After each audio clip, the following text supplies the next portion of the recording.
Yes sir, welcome back. Bihar లో చివరి దశ పోలింగ్ కొనసాగుతోంది. 20 జిల్లాల్లోని 122 సీట్లకు ఎన్నికలు జరుగుతున్నాయి. ఇప్పటి వరకు 31.38% పోలింగ్ నమోదైంది. సాయంత్రం 5 గంటల వరకు పోలింగ్ జరగనుంది. ఢిల్లీలో బాంబు బ్లాస్ట్ నేపథ్యంలో భద్రత కట్టుదిట్టం చేశారు.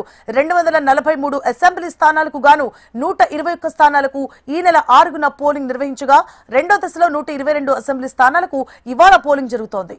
మొత్తం 45,399 పోలింగ్ కేంద్రాలను అధికారులు ఏర్పాటు చేశారు.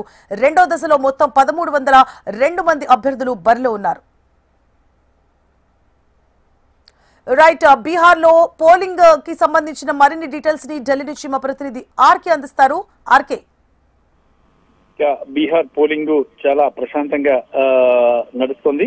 మరి ఈ చూసుకున్నట్టుగైతే ఎక్కడ ఎలాంటి అవాంఛనీయ సంఘటనలు జరగకోకుండా దాదాపుగా అంతా కట్టుదిట్టమైన భద్రతను ఏర్పాటు చేయడం జరిగింది.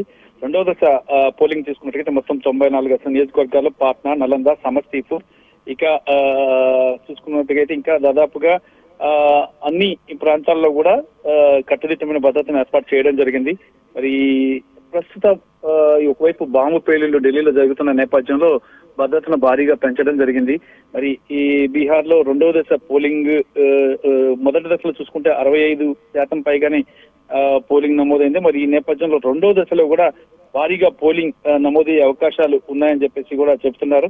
మరి ఇప్పటికే ఇక్కడ జరుగుతున్న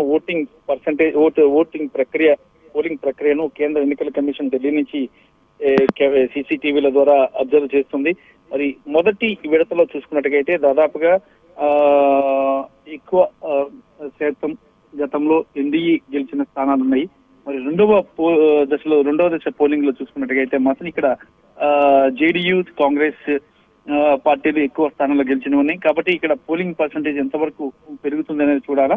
పోలింగ్ పర్సంటేజ్ పెరిగే దాని ప్రకారం ఇక్కడ వాళ్ళకి ఇక్కడ ఎంత మేరకు అవకాశాలు ఎన్డీఏకి ఉంటాయి, ఎంత మేరకు మహాగఠబంధన్కు ఉంటాయనేది కొంత అసెస్ చేయడానికి అవకాశం ఉంటుంది.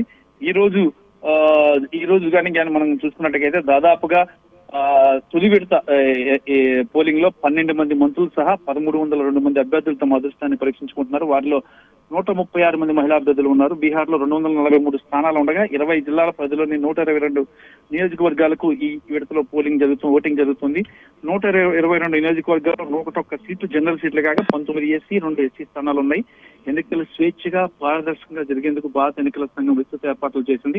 3,70,00,000 మంది ఓటర్లు 445,399 పోలింగ్ కేంద్రాల్లో తమ ఓటు హక్కును వినియోగించుకోబోతున్నారు. అందులో 40,000 పోలింగ్ కేంద్రాలు గ్రామీణ ప్రాంతాల్లో ఉన్నాయి. ఎన్నికలు స్వేచ్ఛగా పారదర్శకంగా నిర్వహించేందుకు 4 లక్షల పైగా భద్రతా దళాలను మోహరించినట్లు కేంద్ర ఎన్నికల సంఘం ప్రకటించింది. ఈ నెల 6న 121 స్థానాలకు తొలి విడత పోలింగ్ జరిగింది. బీహార్ ఎన్నికల చరిత్రలోనే అత్యధికంగా 65.08% ఓటింగ్ నమోదైంది. మరి ఈ రోజు జరుగుతున్నటువంటి ఎన్నికల్లో ఎంత పర్సెంటేజ్ వస్తుందనేది కూడా చాలా ఉత్కంఠభరితంగా ఉంది. మరి బీహార్ రెండో విడత పోలింగ్ లో సరికొత్త రికార్డు సృష్టించాలని ప్రధానమంత్రి నరేంద్ర మోడీ ఓటర్లకు పిలుపునిచ్చారు. తొలిసారి ఓటు హక్కు వినియోగించుకున్నటువంటి యువకులంతా కూడా ఉత్సాహంగా పాల్గొనాలి, మరింత మందిని ఓటు వేసేలా ప్రేరేపించాలని ప్రధానమంత్రి నరేంద్ర మోడీ ఒక పోస్ట్ ని ఎక్స్ వేదికగా చెప్పారు. మరోవైపు బీహార్ సీఎం నితీష్ కుమార్ కూడా స్పందించారు. ప్రజాస్వామ్యంలో ఓటు వేయడం పౌరుల బాధ్యత అని, ముందు ఓటు ఆ తర్వాత రిఫ్రెష్మెంట్స్ అంటూ ఎక్స్ లో పోస్ట్ చేశారు. భారత జాతీయ కాంగ్రెస్ జాతీయ అధ్యక్షుడు మల్లికార్జున ఖర్గే కూడా స్పందించారు. బీహార్ కు ఆర్థిక అభివృద్ధి, సామాజిక న్యాయం, సమానత్వంతో కూడిన నమూనా అవసరమని అన్నారు.